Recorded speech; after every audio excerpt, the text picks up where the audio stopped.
హిందూ మహాసముద్రంలో కూర్మదీవి అనే ఒక దేశం ఉంది. దానిని కుమారవర్మ పాలిస్తూ ఉండేవాడు. ఆ ద్వీపదేశంలో జనాభా పెరుగుదల ఆ దేశాన్ని ఎక్కువ ఇబ్బంది పెట్టసాగింది. దాంతో ఆ రాజ్యపు మంత్రి రాజు దగ్గరికి వచ్చి, యువరాజా, మన రాజ్యంలో రోజురోజుకు జనాభా పెరిగిపోతుంది. దీనిని మీరు గమనించారా? ఇది మీ దృష్టికి వచ్చిందా? నా దృష్టికి రాకుండా ఎలా ఉంటుంది మంత్రిగారు? అవునా యువరాజా? మరి ఏదైనా ఆలోచన చేశారా? లేదు మంత్రివర్య, నేను పలు రకాలుగా ఆలోచిస్తూ ఉన్నా సరే దానికి పరిష్కార మార్గం కనిపించట్లేదు. ఏదో ఒక పరిష్కారం కనిపెట్టకపోతే ఈ దీవి ఇరుకైపోతుంది. మనం పండించే తిండిగింజలు కూడా సరిపోవు. అవును మంత్రివర్య, మన దీవిలో పంట భూమి తగ్గిపోయింది, అటవీ ప్రాంతం కూడా తగ్గిపోయింది. వెంటనే మనం మన దేశ జనాభా తగ్గించడానికి ప్రయత్నాలు చెయ్యాలి. అదొక్కటే మార్గమని నాకు తోస్తుంది. జనాభాను తగ్గించమని మనం ప్రజలకు చెప్పలేం. ఒకవేళ అలా చెప్పినా వాళ్లు మనల్ని అర్థం చేసుకోరు, పైగా అపార్థం చేసుకుంటారు. తిరిగి మనమీదే వ్యతిరేకత వచ్చే అవకాశం ఉంది. అవును యువరాజా, కాని అంతకంటే వేరే మార్గమేమీ తోచట్లేదు. నా దగ్గర ఒక మార్గం ఉన్నది, కానీ మా పితృవర్యులు దానికి సమ్మతంగా లేరు. పైగా నా ఆలోచన తప్పు అని నన్నే దండిస్తున్నారు. అవునా? ఏమిటి యువరాజా ఆ ఆలోచన? మన పక్కనే ఉన్న ఆ మకరదీవి మీద దాడి చేస్తే మనం ఆ దీవిని మన ఆధీనంలోకి తెచ్చుకున్నట్లు ఉంటుంది. అక్కడ జనాభా చాలా తక్కువ కాబట్టి అక్కడ గోదాముల్లో మిగులు ఉన్న ధాన్యం, ఆహార పదార్థాలు మనం మన ప్రజలకు పంచిపెట్టవచ్చు. అయ్యో యువరాజా, ఎంతమాట! ఈ విషయంలో నేను కూడా మీ పితృవర్యులు చెప్పిందే నిజమని అంటాను. మీరు కూడా ఆలోచనను వదిలేస్తేనే మంచిదని నా అభిప్రాయం కూడా. అదేమిటి మంత్రివర్య, మీరు కూడా ఇలా మాట్లాడుతున్నారు? నా ఆలోచన అంత చెత్తగా ఉందా? మీ ఆలోచన చెత్తగా ఉండడం కాదు యువరాజా, అసలు ఆ ఆలోచనే తప్పు. ఎందుకు మంత్రివర్య? ఎందుకంటే ఆ మకరదీవిని పాలిస్తున్న రాజు గురించి మీకు అవగాహన లేదు కాబట్టి. సరే, కాసేపు నాకు అవగాహన లేదనుకుందాం. మీకు అవగాహన ఉంది కదా, చెప్పండి మరి.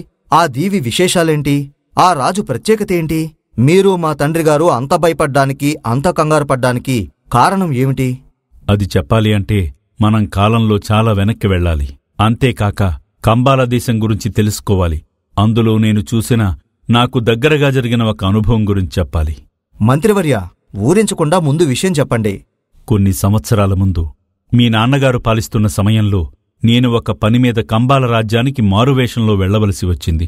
అప్పుడు నేను ఆ రాజ్యంలోని ఒక ముఖ్య పట్టణంలో ఒక గుడి దగ్గర ఉన్న ఒక బిచ్చగాడిలాగా నేను కూడా ఆ బిచ్చగాడి దగ్గర కూర్చున్నాను. అప్పుడక్కడికి రాజు దేవదత్తుడు రాజ్య పర్యటనలో భాగంగా అక్కడికొచ్చాడు. అతను అక్కడే ఉన్న చెట్టు కింద కూర్చుని సేద తీరుతున్నాడు.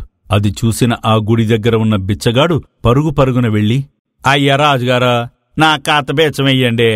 నేను నీకు బిచ్చం వేస్తే నువ్వు నాకు ఏమిస్తావు? అదేటి రాజుగారు, నేను మీకేమిచ్చుకోగలను? ఓ, నేనిప్పుడు రాజుగా రాలేదు, నేనొక వ్యాపారం నిమిత్తం వచ్చాను. వ్యాపారిగానే మాట్లాడుతున్నాను. రాజుగా వచ్చుంటే నువ్వు అడగకుండానే నేనీపాటికి దానం చేసి ఉండేవాణ్ణి. కాబట్టి ఏ వ్యాపారి ఎవరికీ ఉచితంగా ఏదీ ఇవ్వడు.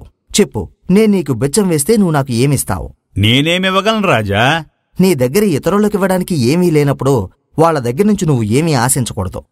ఆ మాట వినగానే ఆ పిచ్చగాడితో పాటు నేను ఆశ్చర్యపోయాను. అసలు రాజు ఇలా మాట్లాడతాడని నేను ఊహించలేదు. అలా చూస్తూ ఉండగానే ఆ రోజు రాజు దేవదత్తుడు అక్కడ్నుండి వెళ్ళిపోయాడు. తర్వాత ఏమైంది? నేను అక్కడే మరికొన్ని రోజులుండాల్సొచ్చింది. అప్పుడా బిచ్చగాడిలో ఏదో మార్పు చూశాను. వాడు అలాగే ఎవరిని ఏమీ అడగకుండా 2-3 రోజులపాటు ఏదో ఆలోచిస్తూ కూర్చున్నాడు. ఆ తరువాత, అసలు నేనేమివ్వగలను? ఇప్పటివరకు అందరి దగ్గర నీ చేయిసాచి అడుక్కోవడమే తప్ప నేనెవ్వరికీ ₹1 కూడా ఇవ్వలేదు. అందరి దగ్గర చేయిసాచి అడుక్కునేవాళ్లు ఏదిత్తే తినడమే తప్ప నేనేనాడు ఎవరికి ఏమీ ఇచ్చింది లేదు. అయినా ఎవరికైనా నేనేమివ్వగలనసలు? అలా ఆలోచించి ఆలోచించి చివరికి ఆ బిచ్చగాడు అక్కడే ఉన్న కోనేరులో దిగి అందులో ఉన్న కలువ పువ్వులు కొన్నిటిని బయటకు తీసి అతనికి బిచ్చం వేసిన వాళ్లందరికీ తలా ఒక్కటి ఇవ్వడం మొదలుపెట్టాడు. అలా కొన్నాళ్లకు, ఇదిగో తీసుకోండి పూలు.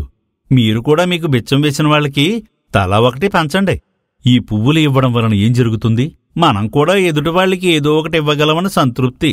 ఆ రాజు చెప్పిన మాటలకు బాధపడ్డావా? లేదు, ఆలోచనలో పడ్డాను. అతను చెప్పింది ముమ్మాటికి నిజమే అనిపించింది. ఎదుటివాళ్లకి ఇవ్వటానికి మన దగ్గర ఏమీ లేనప్పుడు వాళ్ల నుంచి ఆశించడం కూడా తప్పే అవుతుంది. అందుకని ఇలా పువ్వులు పంచుతూ కూర్చుంటావా? అయినా ఈ పువ్వులు కూడా నీవి కాదు కదా. ఇకనుంచి పువ్వులు పంచను, అక్కడే పువ్వులు అమ్ముతాను. గుడికొచ్చేవాళ్లు ఆ పువ్వులు దేవుడి దగ్గర పెట్టడానికి ఉపయోగిస్తారు.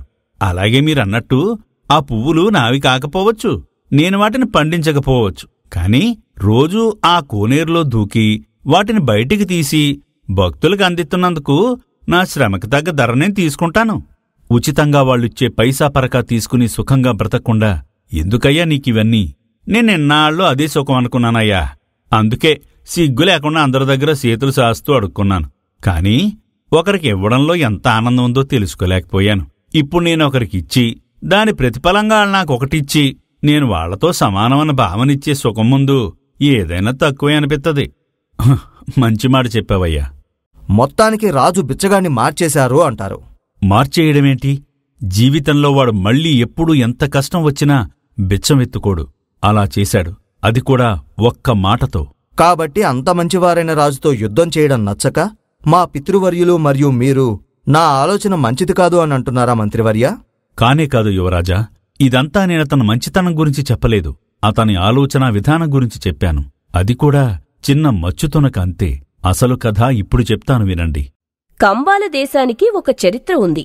అదేంటి అంటే, ఒకప్పుడు చాలా ఏళ్లకు పూర్వం కంబాల మహారాజు దేవదత్తుడికి ముత్తాతకి ముత్తాత ఒకరోజు అడవిలో వేటకు వెళ్లారు. అలా వేటకు వెళ్లే క్రమంలో అకస్మాత్తుగా ఒక మంచి సువాసన ఆయన ముక్కు పుటలను తాకింది.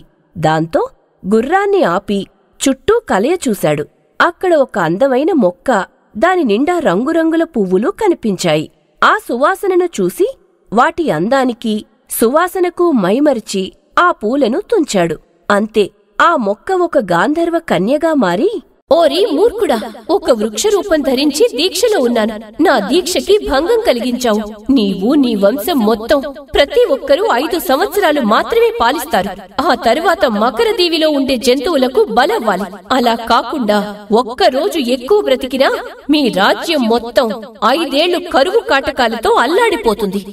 అలా ఆ శాపం కారణంగా ఆ వంశంలో ప్రతి రాజు 5 ఏళ్లు రాజ్యాన్ని పాలించిన తర్వాత ప్రజలే ఆ రాజుని మకరద్వీపంలో ఉన్న క్రూర జంతువులకు బలి ఇవ్వడం, తద్వారా ఆ రాజ్యాన్ని కాపాడుకోవడం జరుగుతూ ఉండేది. అందువల్ల ఆ వంశంలో పుట్టిన ప్రతి ఒక్కరికీ రాజయ్యే అవకాశం ఉండేది. అలాగే అందరూ త్వరలో చనిపోతామనే భయంతోనే బ్రతుకుతూ ఉండేవారు. అలా ఒకరోజు దేవదత్తుడు రాజయ్యాడు. కాని రాజైన మొదటి క్షణం నుండి ఆఖరి రోజు వరకు ఆనందంగా బ్రతికాడు. ఆయన్ని చూసి రాజ్యంలో అందరూ ఆశ్చర్యపోయేవారు. అలా ఆఖరి రోజు ఆయన ఆనందంగా మకరద్వీపానికి ప్రయాణమయ్యాడు. అక్కడ సమయానికి నేనుండడం వల్ల నేనాయన్ని ఒక సాధారణ పౌరుడిగా ఒక ప్రశ్న అడిగాను. ఏమని అడిగారు మంత్రివర్య? మహారాజా, మీ వంశంలో అందరూ భయపడుతూ బ్రతికేవారు, భయపడుతూనే చచ్చేవాళ్లు. మీరు మాత్రం రాజు అయినప్పట్నుంచి ఇప్పటివరకు చిరునవ్వుతోనే ఉన్నారు. పైగా ఈరోజు మకరదీవులో క్రూర మృగాలకు ఆహారం అయిపోయే రోజు కూడా ధీమాగా ఉన్నారు. ఏమిటి రహస్యం? నేనేమైనా మీ కంటికి తెలివిలేని వెర్రి వెంగళప్పలా కనిపిస్తున్నానా? ఈ 5 ఏళ్లు కాలక్షేపం చేశాననుకుంటున్నారా? లేదంటే విలాసాలకు బానిసయ్యి చావు భయంతో బ్రతికాను అనుకుంటున్నారా?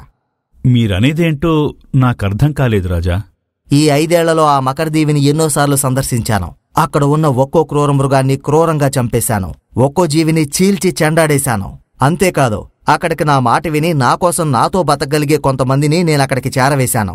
ఇప్పుడు అక్కడ అడవి నరికి సేద్యం చేస్తున్న ఎంతోమంది నాకోసం ఎదురుచూస్తున్నారు. ఇక నేను రాజుగా అక్కడ పాలించడానికి ఒక రాజ్యమే ఉంది. అందుకే నేను చిరునవ్వుతో వెళ్తున్నా. ఆ మాటతో దేవదత్తుడు మొహంలో కనిపిస్తున్న చిరునవ్వు వెనకాలే దాగి ఉన్న క్రూరత్వం, పరాక్రమం కనపడింది.